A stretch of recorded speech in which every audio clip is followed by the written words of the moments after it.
दिवा न पश्यति उल्लू का, उल्लू को दिन में नहीं दिखता। उल्लू को कब नहीं दिखता? दिवा न पश्यति उल्लू का, यानी उल्लू को दिन में नहीं दिखता। काको नक्थम न पश्यति, कौवे को रात में नहीं दिखता। दिवा न पश्यति उल्लू को, काको नक्थम न पश्यति, अपूर्व कोपी कामांधः दिवा नक्थम न पश्यति। अरे उस उल्लू को तो दिन में ही नहीं दिखता, कौवे को तो रात में ही नहीं दिखता, लेकिन उस कामांध व्यक्ति का क्या कहना जिसको रात दिन कुछ नहीं दिखता। समझ गए? दिवा न पश्यति उल्लू का, काको नक्थम न पश्यति, अपूर्व कोपी कामांधः दिवा नक्थम न रात दिखे न दिन दिखे। क्या दिखे?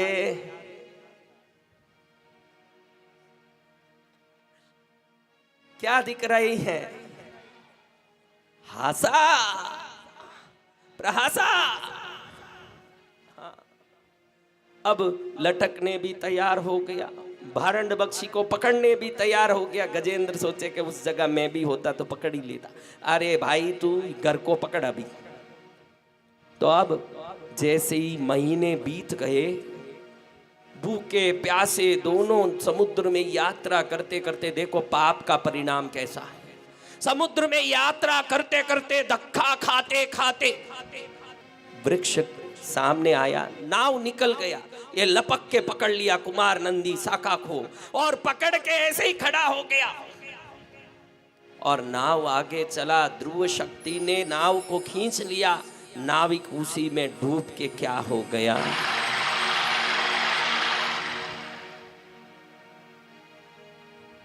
और इधर वो कुमार नंदी सोचे कि रात कब आए और भारंड पक्षी कब आए और कब ले जाए मुझे कहां। अब आप लोग जाके नौकार की माला फेरना घर में।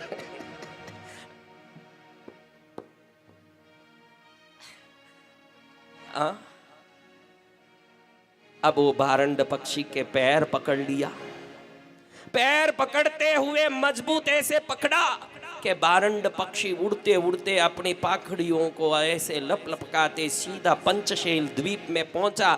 जिस पर्वत में उतरना था वहां उतरा, और कुमार नंदी आराम से वहां उतर के वहां व्यक्त होते हुए दौड़ते तड़पते ढूंढ रहा है। किसको ढूंढता है? अब ढूंढते ढूंढते दौड़ रहा है कि कहाँ मिलेगी कहाँ मिलेगी। अब इतना बड़ा द्वीप, अब भारत में अगर फोन नहीं हो, साधन नहीं हो और कहें किसी को कि सागरमल जी कहाँ हैं ढूंढो, तो मुश्किल पड़ता है कि नहीं? अब इतने बड़े द्वीप में ढूंढे, मुश्किल पड़े कि नहीं? अब इतने बड़े द्वीप में यहाँ वहाँ ढूंढे तड़पे, अभी पसीना छूटने लगा। बहुत श्रम करने के बाद एक जगह आशा और प्रहासा नहाती दिखी। क्या करती? वहाँ की नदी में नहा रही दिखी। इसको खुशी हो गई कि मिल गई। जाके वहाँ सामने खड़ा हुआ, वो नहा धो के बाहर निकली, देखती है कि जिसके ऊपर हमने नजर डाला था वो आ गया। अब ये उधर जाके हाथ जोड़ के खड़ा हुआ। ये बान भी भूल गया कि मैं पुरुष हूं, लेकिन कामांध क्या नहीं करता है, स्त्री को हाथ जोड़ा कि भाई मुझे अपना लो, मुझे अपना लो। तुम्हारे लिए मैं महीनों समुद्र की यात्रा करके बड़े बड़े संकटों को पार करते हुए, वृक्ष में लटकते हुए, पक्षी का पैर पकड़ते हुए यहाँ पहुंच गया हूँ। बड़ा मुश्किल किया, 1 करोड़ सोने का मोहर खर्चना पड़ा, राजा से पट्ट बजवाना पड़ा, फिर आके मेहनत से पहुंचा हूँ। अब मुझे अपना लो। दोनों हंसने लगी। अरे मूर्ख, अपनाने की बात करता है। हम हैं वैक्रिय शरीर वाले, तू है औदारिक शरीर वाला, अपना अपना जुपना ना हो सकता है क्या? एक काम कर, हमारा ही याद करते हुए तू मर जा, जल के मर जा, तो तुरंत तू भी हमारा याद करके मरने के कारण अंत में जैसी मति वैसी ही गति। हम जितना सामायिक करते हैं ना, जितनी आराधना करते हैं, ये सामायिक क्या है? सामायिक मौत रूपी ड्रामा का डेली का रिहर्सल है। अगर रोज बराबर रिहर्सल करते रहोगे, जिस दिन ड्रामा करना पड़ेगा एक्टिंग अच्छी तरह हो जाएगा, सफल हो जाओगे। सामायिक को मौत का रिहर्सल बताया है परमात्मा ने। अगर मरते समय अचानक समाधि आनी हो, जिंदगी भर असमाधि में ही बीताया और मरते समय समाधि आनी तो इतनी जल्दी नहीं आएगी। रोज समाधि की एक घड़ी तो भी प्रैक्टिस करोगे तो जब मरते समय जिस समाधि की तलाश है वो रोज के आपके ट्रेनिंग के कारण बिना बुलाए ही आपके सामने खड़ेगी और आपको सद्गति की ओर ले जाएगी। अंत में जैसी मति वैसी है कि नहीं? तो हासा प्रहासा कहती है कि तुम्हारा हमारा मिलन संभव नहीं है, हम देव शरीरी है न तो मनुष्य शरीरी है, हमारा कनेक्शन संभव नहीं है। जल के मर जा फिर अपन एक रहेंगे। ये सोचता है कि क्या क्या करके मंसूबे बना के मैं यहां पहुंचा, इन्होंने अचानक मेरे ऊपर बॉम्ब डाल दिया। आज भी वैज्ञानिक पश्चिम देश के लोग एटम बॉम्ब बनाते हैं कि नहीं? एटम बॉम्ब जैनियों में और दूसरों में ये फर्क है कि वो एटम बॉम्ब बनाते हैं, हम आत्मा का धाम बनाते हैं। समझ? हम आत्मा के लिए धाम बनाने में लगे हैं और एटम के लिए बॉम्ब बनाने लगे हैं वो लोग। समझ? अब ये विचार करता है कि इतने मुश्किल से हम आए इतनी दूर और ये दोनों ने रिजेक्ट कर दिया। अब रोता है कि अब वापस जाऊं तो भी कैसे जाऊंगा, क्योंकि वो नाविक तो क्या हो गया। हासा प्रहासा कहती है कि तुम चिंता मत करो, तुम जाके मरने की चिंता करो, हम छोड़ देंगे तुमको ठिकाने। हाँ, तो एक क्षण में हासा प्रहासा अपनी दैविक शक्ति से कुमार नंदी को वापस कहां पहुंचा देते हैं?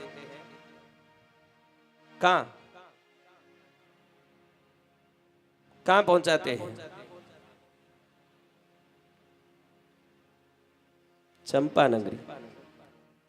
अब चंपा नगरी में जैसे ही वो पहुंच जाते हैं, वो एक ही मन में सोचता है कि ये 500 भी बेकार है।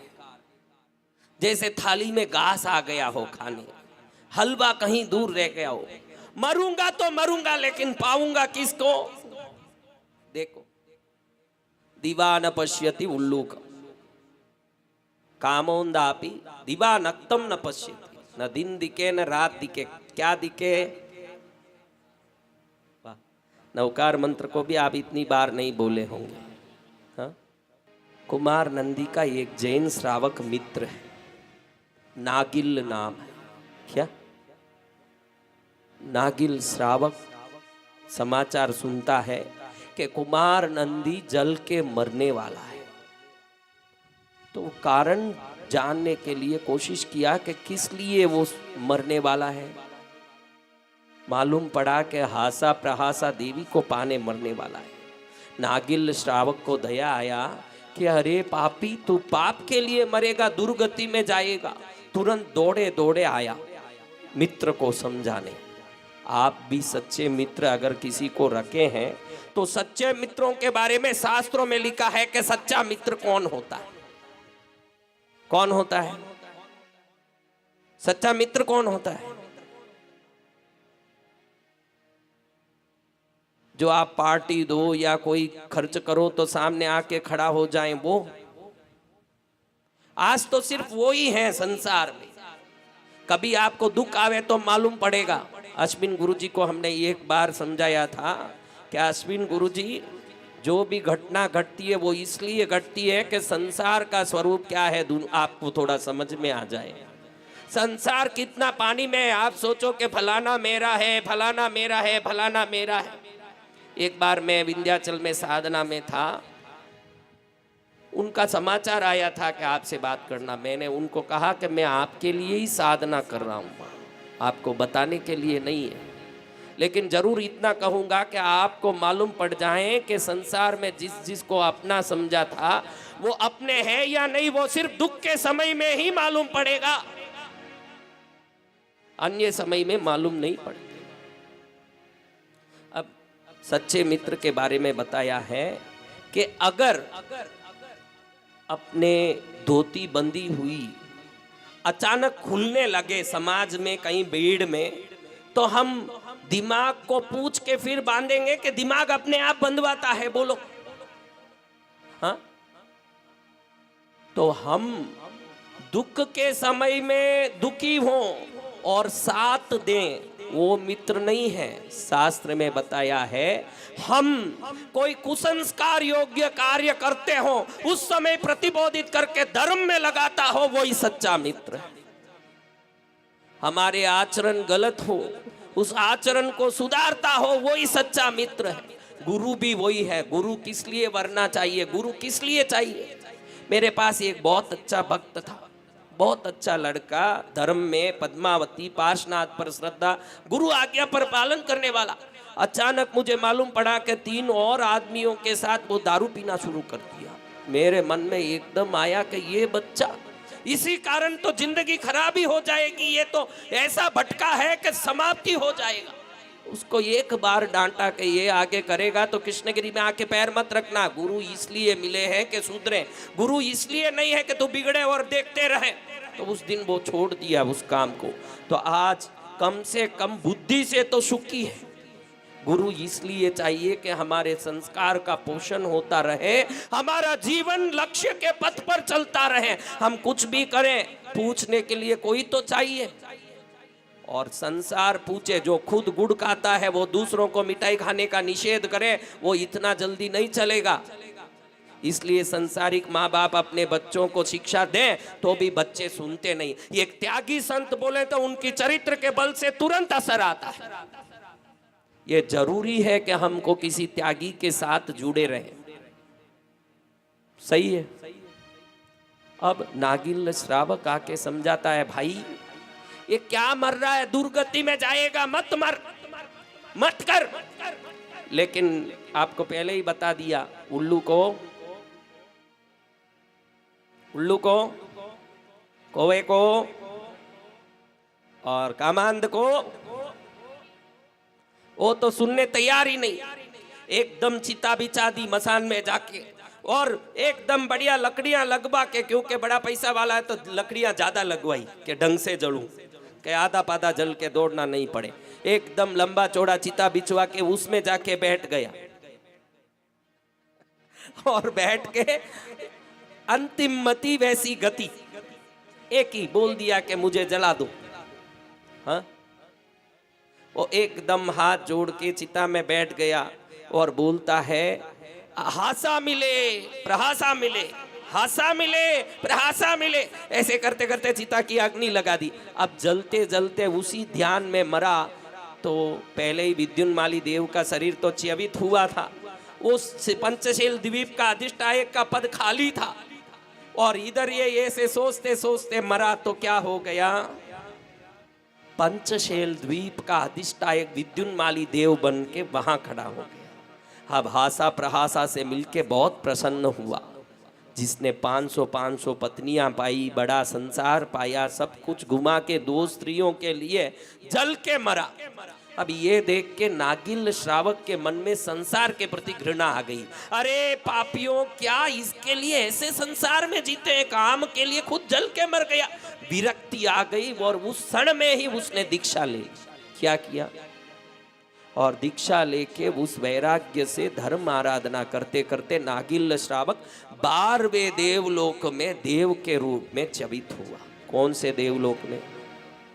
उच्च कोटि का स्थान प्राप्त हुआ। अब एक बार नंदीश्वर द्वीप में बहुत बड़ा उत्सव हो रहा था। मैंने आपको पहले ही बताया कितने पर्वत है नंदीश्वर द्वीप में, पहले दिन प्रवचन में बताया ना, कितने पर्वत है? 52। 4 अंजनगिरी, 16 ददी मुख और 30 रतिकर पर्वत। 4 पर्वतों का नाम है अंजनगिरी पर्वत, 16 पर्वत दतिमुख पर्वत और 32 पर्वत है रतिकर पर्वत। इधर ही शाश्वत आराधना करने देवता जाते हैं। इनमें सब में कितने कितने प्रतिमा है? 124 लिखा ना उस दिन। कुल कितने हुए? 6400। चलो अच्छा है, खाली मैं ही याद रख लो, आप भी रखो, अच्छा है। अब नंदीश्वर पर्वत पर 12वें देवलोक के देव जब आराधना करने जाते हैं, देवलोक में सबके अलग अलग पदवियां होती हैं। जब देवलोक में देवता, 12वें देवलोक के देवता जब नंदीश्वर पर्वत में परमात्मा की आराधना करने जाते हो, तो ये पंचशील द्वीप के जो विद्युन्माली देव हैं, उनके आगे आगे ढोल बजाता जाता है और हासा प्रासा डांस करती जाती है। इनका सब ढोली का काम है उसमें।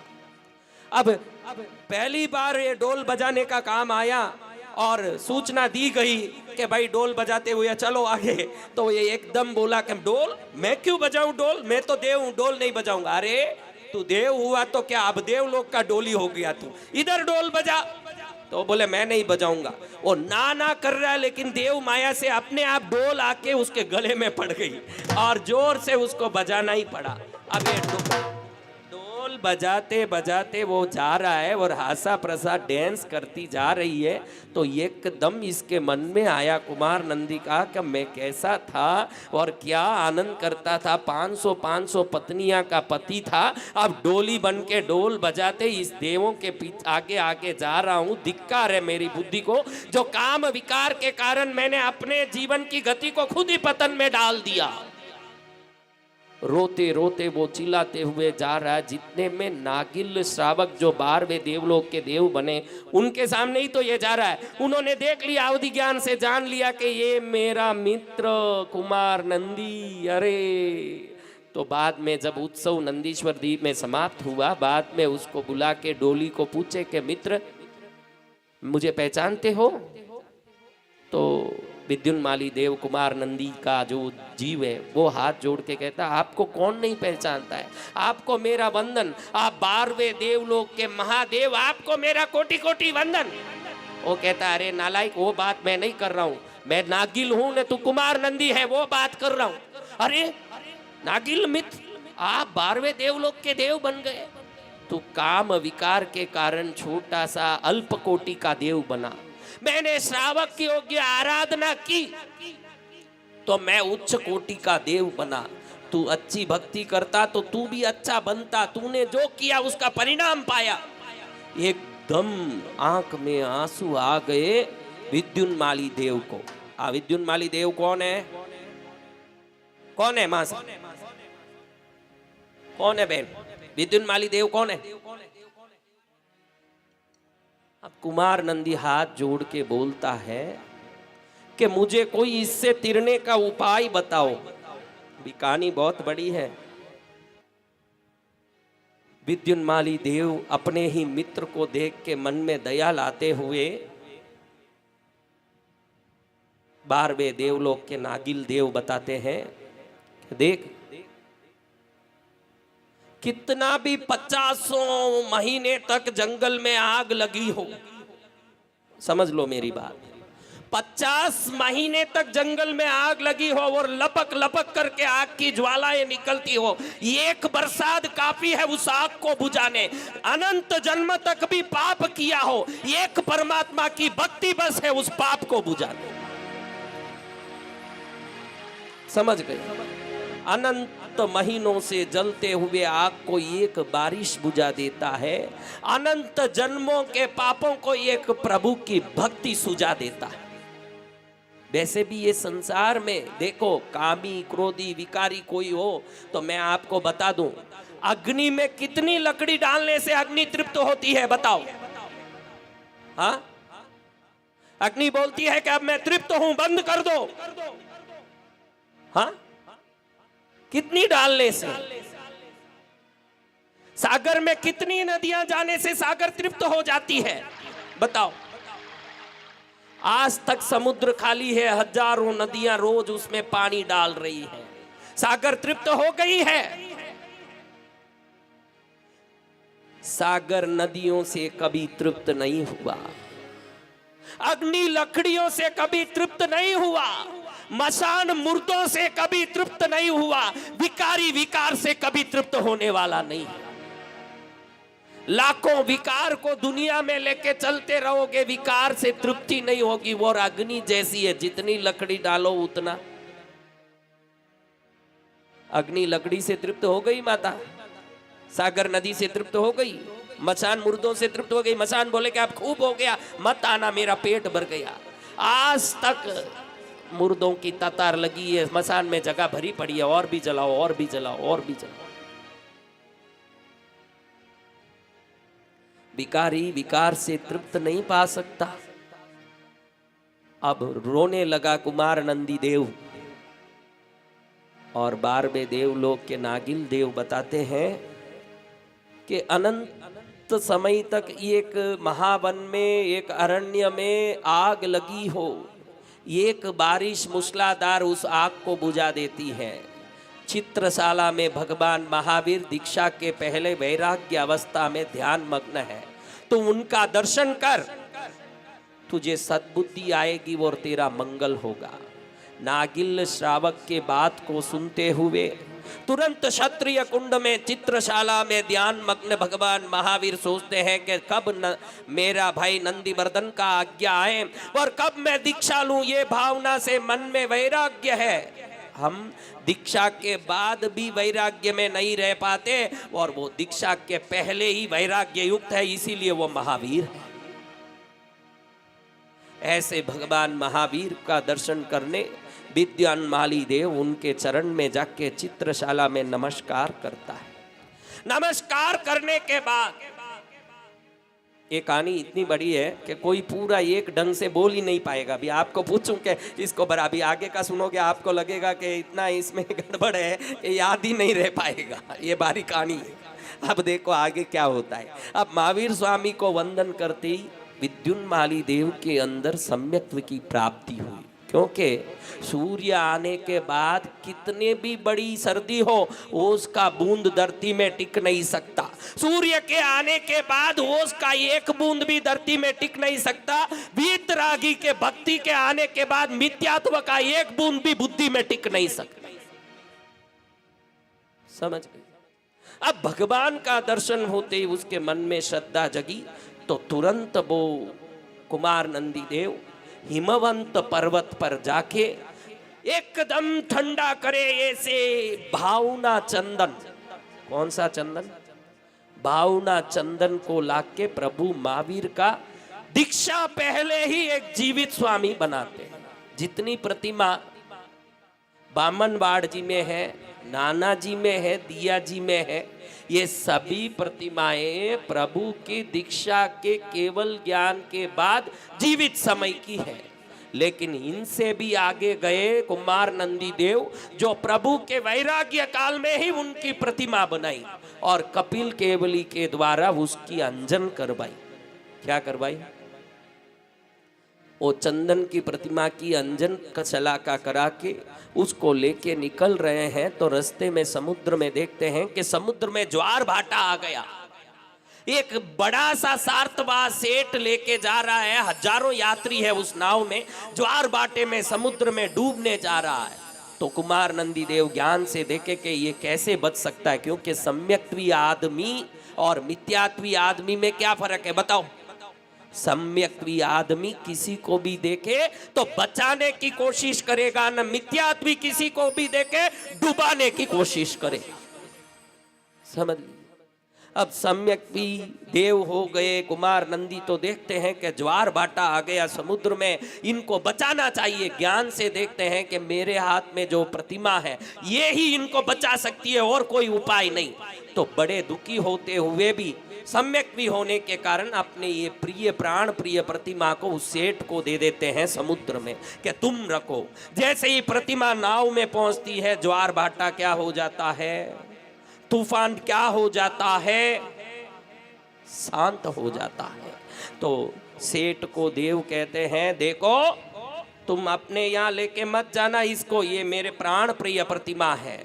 तुम कहाँ पड़ाव डालने वाले हो? ये से बीत भय पाटन में नीचे उतरते प्रतिमा के लिए आह्वान करना कि इस प्रतिमा को कौन लेना है, ये परमात्मा को कौन लेना है, लो जिसके यहाँ प्रभु जाने होंगे अपने आप उनको ये प्रतिमा मिलेगी। तेरी योग्यता नहीं है, तुझे बचाने के लिए मैंने प्रतिमा दी, तेरी आराधना के लिए नहीं दी है।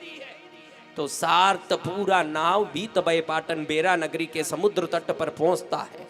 नीचे उतरते ही सेठ प्रतिमा की पेटी रख के ये परमात्मा को कौन लेना है, ये परमात्मा को कौन लेना है, ऐसे आवाहन करता है। तो गांव के वणिक, व्यापारी, सेवक, दूसरे सभी लोग, मंत्री, राजा तक ये सुन के वहां पहुंचते हैं। सब अपनी अपनी स्तुति करते हैं, लेकिन पेटी खुलती नहीं है किसी से। वो ताला खुलता तो प्रभावती देवी देखती है कि मेरे पति सुबह गए राज दरबार छोड़ के, अभी तक पहुंचे क्यों नहीं। उसको समाचार मिलता है कि कोई परमात्मा आए हैं, वो परमात्मा को कोई खोल नहीं पा रहा है। तो प्रभावती ने सोचा कि तीनों लोकों में ईश्वर, महादेव, सदाशिव, देव आदि शब्द कई देवों के लगते हैं और लगते हैं, लेकिन परमात्मा शब्द तीनों लोकों में सिर्फ जिनेश्वर भगवान को लगता है। तो ये पेटी में जरूर जिनेश्वर परमात्मा है, ये मेरे भगवान है, ये मेरे पास ही आएंगे। प्रभावती घर से ही 12 नौकार मंत्र गिन के निकलती है। आपको भी मैं पूछता हूँ, जब भी घर से निकलते हो 12 नौकार गिन के निकलने वाले कितने लोग हो इसमें? हाँ, 3 भी गिन ले, 5 गिन ले, 12 गिन ले, अरे एक तो भी गिन ले। हाँ, कई ऐसे हैं जो घर से निकले तो पति पत्नी का स्मरण करते निकले, पत्नी पति का स्मरण करते निकले। मैं जल्दी आ जाऊंगा, तू चिंता मत कर। अगर चिंता नहीं भी करे तो तू कौन सा अमर रहने वाला, एक दिन उसको चिंता करना ही पड़ेगा। कोई अमर पद लेके नहीं आए। अगर सच्ची में चिंता करना है तो ईश्वर की चिंता करो, बाकी सब चिंता बेकार है।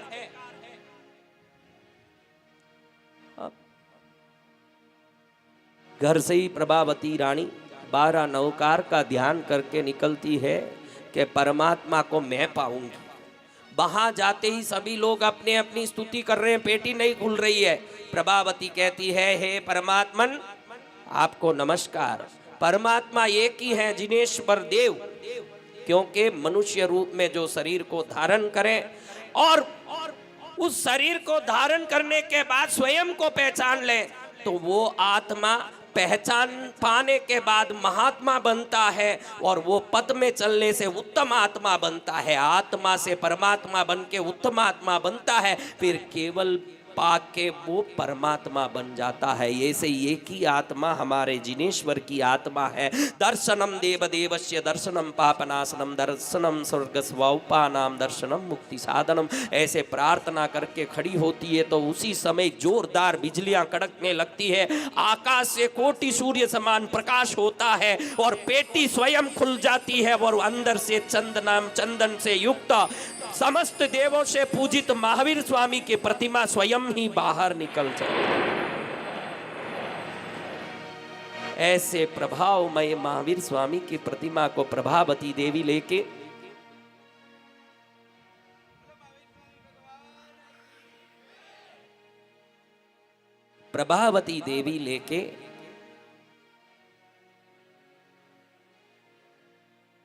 अपने मंदिर में जाती है। अब मैं यहाँ तक ये कहानी पूर्ण करता हूँ, लेकिन आज पूर्ण करना ही है तो प्रतिक्रमण के बाद इसको पूर्ण करते, क्योंकि मैं ये चाहता रहता हूँ कि सिर्फ कहानियों से नहीं, हमारे जीवन के परिवर्तन से प्रवचन हो। लगनी लगी रे हमने पार्श्व धारणा अभिलाषा एक केवल मोक्ष पूरी दामनी। लगने लगी रे हमने पार्श्व धारनामने। लगने लगी रे हमने पार्श्व धारणा। शाम को हम देखेंगे कि विद्युन माली देव द्वारा दिया हुआ ये चंदन की प्रतिमा कहाँ से कहाँ पहुँचता है, कितने लोगों को सद्ज्ञान देता है और विश्व भर में क्या चमत्कार करता है और इसके पीछे पौषध की महिमा कहाँ छुपी है, वो पूरा जानने के बाद संवत्सरी को पौषध लेने में हमको बहुत आनंद आएगा। यही मंगल कामना करते। मंगलम भगवान वीरो मंगलम गौतम प्रभु मंगलम स्थूलभद्राद्या जैन धर्मोस्तु मंगलम सर्वारिष्ट प्राणासाय सर्वाभीष्टार्थदायिने सर्वलब्धि निदानाय श्री गौतम स्वामिने नमः। श्री इंद्रभूतिं वसुभूतिपुत्रं पृथ्वीभमं गौतम गोत्ररत्नं स्तुवन्ति देवासुरमानवेन्द्रा स गौतमो यच्छतु वाञ्छितं मे सर्वमङ्गलमाङ्गल्यं सर्वकल्याणकारणं प्रदानां सर्वधर्माणां जैनं जयति शासनम्। जब बहनों को मन में आ जाए कि मुझे ये धर्म कार्य करना है, तो उस जगह पैसे की चिंता नहीं करना, उस जगह एक ही सोचना कि चलो हमारे इतने तकलीफ होते हुए भी इसमें ये धर्म की भावना आ गई है तो प्रबल पुण्य उदय का शुरुआत हो गया है, इसको करने दो ताकि ये पुण्य और बढ़ जाए और हमारी जो कष्टमय स्थिति है ये सुखमय स्थिति में बदल जाए। जब बड़े मुश्किल में पड़े हो तब भी अगर कोई धर्म की भावना आ रही है तो समझना कि पुण्य का उदय हो गया। पुण्य के सूर्य के उदय होने के बाद कभी अंधेरा रह सकता है। दान धर्म की भावना आने के बाद कभी घर में कष्ट नहीं हो सकता। उत्तम भावना आवे तभी कर लेना चाहिए, उत्तम भावना आवे तभी उसको पूरा करना। दोनों तरफ से एक दूसरे को अनुमति देना। मैंने कई घर देखा है, अगर स्त्री धर्मनिष्ठ हो, कहीं दो पैसा कहीं लगाने की भावना रखती हो तो आदमी जरूर पीछे पड़ के उसको परेशान करता रहेगा, तू घर गमा देगी, तू बिगाड़ देगी, घर खाली कर देगी। और पुरुष कहीं करता हो तो घर आते स्त्री करीबन एक आदमी ने 101 रुपया लिखा दिया। कितना? किसमें? गौशाला में। कोई गौशाला वाला आए थे, 101 लिखा दिया और रसीद जेब में ही रह गया और धोने के लिए डाल दिया उसने। ये बहन ने जब कपड़ा धोने के लिए शर्ट उठाया तो उसमें से रसीद निकल गई। कितने का? सच्ची घटना बता रहा हूं आपको, कहानी नहीं है। 3 साल तक बात नहीं की वो पति से कि 101 रुपया गौशाला में दे दिया। 3 साल तक बात नहीं की अपने पति से। कितने रुपये? ऐसी पत्नियां मिल जाए तो वो पति निहाल हो जाए। कोई भाग्यशाली है, कोई पुण्यशाली है, कोई परम उत्तम आत्मा है, उनके दोनों तरफ की बैलगाड़ी को सरखी खींचती है। वो बड़ा मुश्किल है। ऐसी जोड़ी मिलना जो गाय को दोनों तरफ से समान रूप से खींचते रहना, ऐसी बैल, दो भी गाय बैल का जोड़ा मिलना, ये बहुत मुश्किल है।